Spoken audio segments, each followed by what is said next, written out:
raíz do que vimos onte, a raíz do que estamos vendo hoxe, das declaracións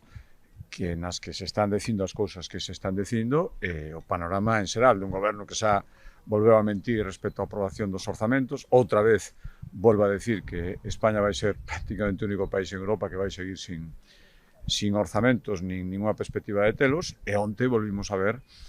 unha legislatura ingobernable donde os socios de goberno e os que os apoian, que en teoría deberían colaborar todos a unha, o que fan é chantaxearse, traicionarse a última hora, desdecirse, intentar deixar en ridículo o seu teórico aliado, e o malo é que ao final que o pagamos somos os españois e, polo tanto, os galegos, en temas moi serios, donde o único que vemos, como é o caso da vivenda, son discusións, plantexamentos ideolóxicos,